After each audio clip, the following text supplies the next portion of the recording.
नमस्कार दोस्तों, मेरा नाम है बलराम मिश्रा और मैं आपको स्वागत करता हूं मेरा चैनल पर्पज ऑफ एवरीथिंग पर। तो हम हिंदी में जेनोगा पढ़ रहे हैं, जेनोगा का सेकंड चैप्टर जो कि आज फिनिश होने वाला है। तो आप इसको थोड़ा ध्यान से सुनिए, मैं रीड कर रहा हूँ। आठवां भटकाव साहस को दर्शाता है। साहस एक अच्छी गुण है, हालांकि ये एक आदमी को अगले चरण में ले जाता है जो क्रूरता है। साहस अपने आप में सकारात्मक गुण नहीं माना जाता है, हालांकि निश्चित रूप से ये एक नकारात्मक गुण भी नहीं है, लेकिन पारदर्शी कांच की तरह साहस एक व्यक्ति में बाकी अन्य गुणों का रंग लेता है। क्या किसी का मन नेक नहीं होना चाहिए?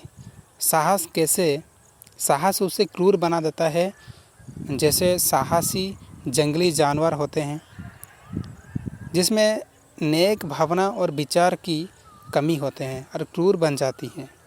इस तरह आप देखेंगे कि आठवां भटकाव साहस से क्रूरता का है।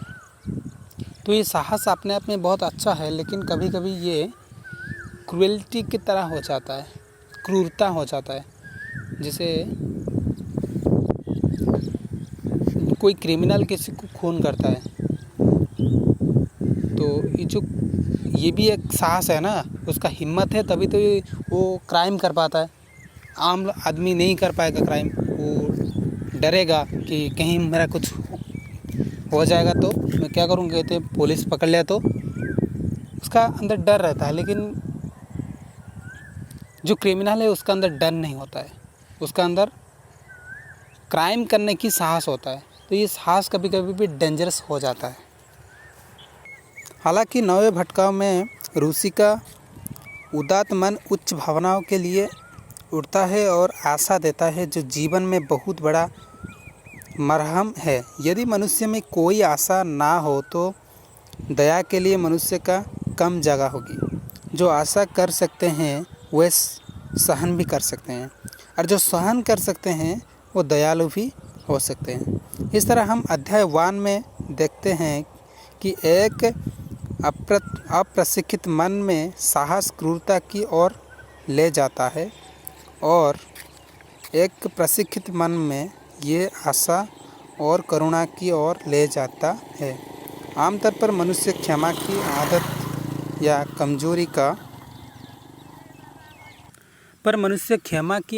या कमजोरी को अनुसरण करता है, जो एक भटकाव है। बिना दिशा और बिना पतवार के जीवन में भटकना, जीवन और जन्म के उद्देश्य से भटकना, पढ़ने लिखने या सोचने के दौरान भटकना, दोस्तों से भटकना, प्रेम से भटकना, मानव संबंध से भटकना, एक जानवर के रैंक पर इंसान की स्थिति के बारे में सोचना, ये सभी भटकाव का उदाहरण है। ये भटकाव किस लिए है? फिर आदमी जो भटका हुआ है अगर ये क्यों लगाना शुरू कर देगा तो उसे आंसर शायद नहीं मिलेगा।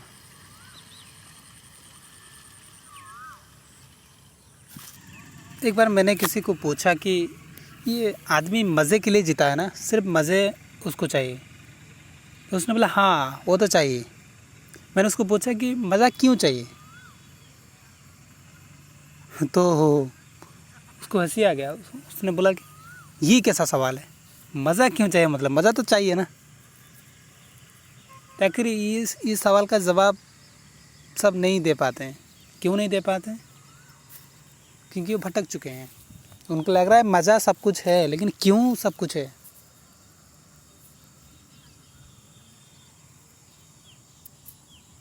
क्या हमें अपने मन, अपनी आँखें, अपनी जीभ, अपने हाथ और अपने पैरों के भटकाव को नहीं देखना चाहिए? क्या हम इस भटकाव को रोक सकते हैं?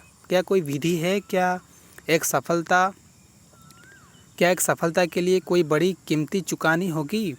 ईश्वर के दिव्य होने से, आत्मा तत्व होने से तथा शरीर के होने से किसी के आत्मा होने के विचार अंटार्कटिका या आर्कटिक में हिमखंडों के बीच घने अभेद दलदल के दौरान बहाव से ज़्यादा खतरनाक है। तो जो हमारा सारे बॉडी के पार्ट्स वो भी भटकते हैं, हमारा थॉट भी भटकते हैं। तो क्या हम इस भटकाव को देखना चाहिए, हमारा हाथ की, हमारा पैर की, हमारा माइंड की, ये भटकाव को देखना चाहिए या फिर उनको भटकने दें?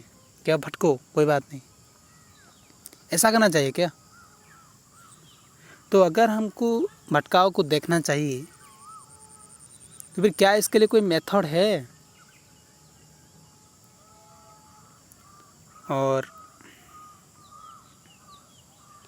अगला भटकाव दिखाता है कि हम में संदेह कैसे रेंगते हैं। हमारे काम के समय में वे आते हैं और हमें लगातार हमला करते हैं, फिर भी हम ये भूल जाते हैं कि हमारा बहुत जीवन संदेह यानी अविश्वास और विश्वास पर टिका हुआ है। हमें भगवान में विश्वास रखने के लिए कहा जाता है, हालांकि उनके विभिन्न नियमों के अनुसार हमें थोड़ा सा विश्वास हो सकता है। हमें यकीन है कि हमें अंधकार को पालन करना चाहिए, फिर भी हमें मनुष्य की परम भलाई में विश्वास रखने के लिए कहा जाता है। और कुछ को संदेह भी है कि क्या मनुष्य कभी अच्छा हो सकता है। ये बहुत लोग को लगता है कि मैं तो चोर हूँ, क्या मैं अच्छा हो सकता हूँ या फिर मैं चोर ही हूँ, मैं क्रिमिनल हूँ, क्या मैं अच्छा हो सकता हूँ? लेकिन जैनों का बोलता है आप बिल्कुल हो सकते हैं, ऐसा कोई रेस्ट्रिक्शन नहीं है। लेकिन आदमी को लगता है ना, क्या मैं हो सकता हूँ? संदेह डिप्रेशन की ओर ले जाता है। जब आप संदेह करते हैं ना, यार मुझे लगता है मैं चेंज नहीं हो सकता, जब आपका डाउट शुरू हो गया तब डिप्रेशन आना शुरू होता है, मैं तो अच्छा नहीं हो सकता। तो इस चक्कर में क्या हो जाएगा, डिप्रेशन में आप चले जाएंगे।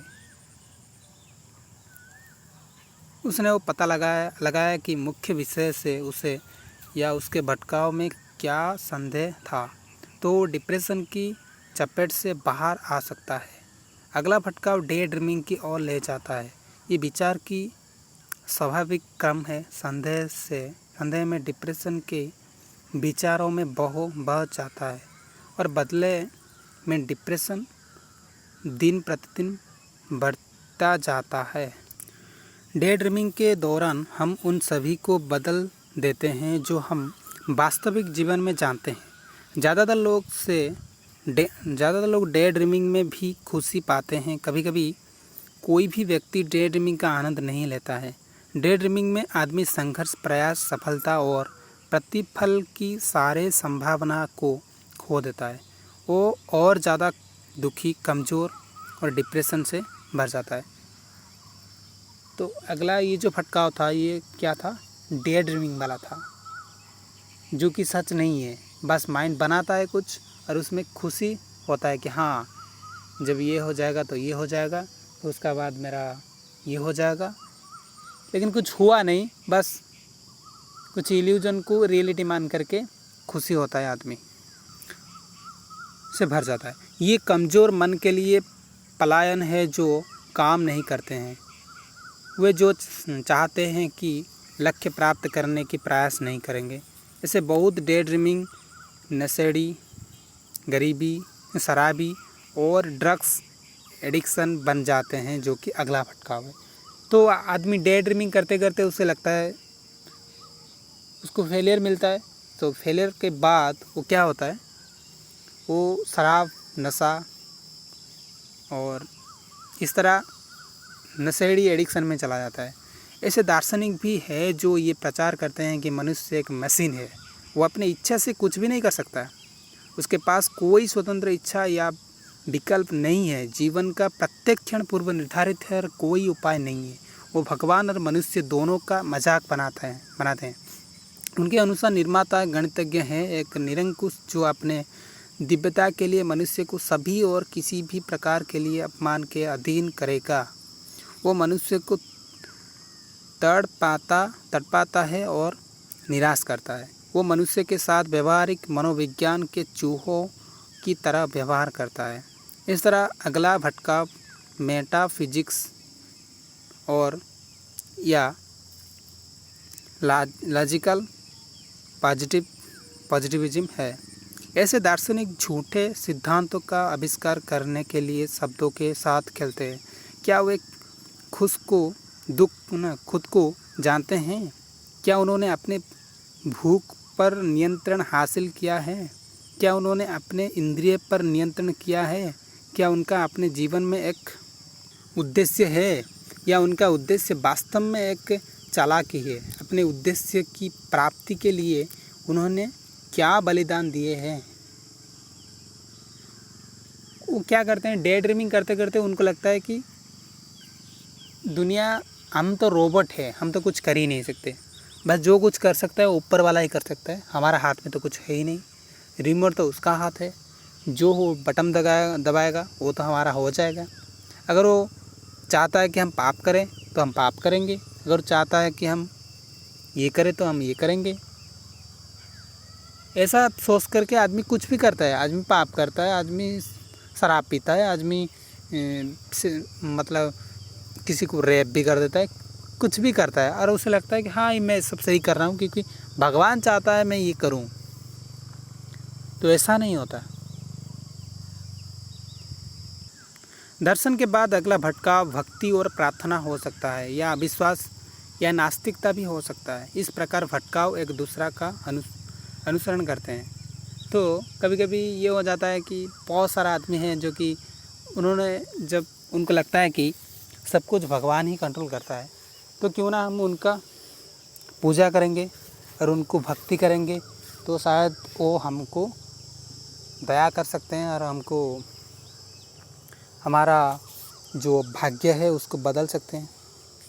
तो इसलिए हम उसका पूजा करते हैं, सिर्फ हमारा अच्छा होने के लिए करते हैं। तो प्रिय पाठक, पहला कदम प्रतिदिन 15 या 30 मिनट सेट करें। हर दिन 15 से 30 मिनट आपको अलग करना है। फिर एक विचार को अपने मुख्य विषय के रूप में लें। यदि आपके पास इस तरह की विचार नहीं है तो किसी भी अध्याय के अंत में दिया गया विचार ले सकते हैं। जनोगा का चैप्टर ख़त्म होने का बाद एक थॉट आता है, उसको आप ले सकते हैं। 15 से 30 मिनट मन को भटकने दें। आवंटित समय में जो भी विवरण दर्ज किए उसे अध्याय 1 और अध्याय 2 के अनुसार भटकाव को वर्गीकृत करें। हर रात में उसे संक्षेप में समझें। इस अध्याय को कभी ना भूलें। प्रतिदिन भटकाव को लिखें। ये आपके घर की गोपनीयता में किया जा सकता है। अपने आप में बहुत ईमानदार होना बेहतर है। कभी भी भ्रामक शब्द अपने मन को खाली करना पर विश्वास ना करें कि मेरा माइंड तो ब्लैंक हो गया, कोई थॉट आता ही नहीं है। नहीं, ऐसा नहीं। भगवान ने ऐसा बनाया नहीं कि आपका ब्लैंक हो जाए सब। मतलब प्रकृति ने आपको ऐसा बनाया नहीं कि आपका ब्लैंक हो जाए, कुछ ना कुछ सब चल ही रहा होगा। अपने मन को खाली करना पर विश्वास ना करें। सौभाग्य से कोई भी ऐसा नहीं कर सकता क्योंकि प्रकृति ने ऐसी संभावना को रोक दिया है। 3 महीने की सारांश से प्राप्त अपनी कमजोरी को लिखें। अपनी कमजोरी की मात्रा को अनुसार लिखें। ये भटकाव अंततः अनगणित भावनात्मक और मानसिक शारीरिक कंडीशनिंग बन जाती है, जिसे एक व्यक्ति का व्यवहारिक पैटर्न या कैरेक्टर कहा जाता है। कमजोरी और भटकाव को कैसे सही करें, मन को अधिक शांत कैसे करें, हम लोग अगली अध्याय में पढ़ेंगे। 15 मिनट के गंभीर चिंतन के लिए एक विचार लीजिए और भटकाव को लिखिए। मैं क्यों हूँ और मैं क्या हूँ। ये दोनों आप थॉट ले सकते हैं 15 से 30 मिनट तक।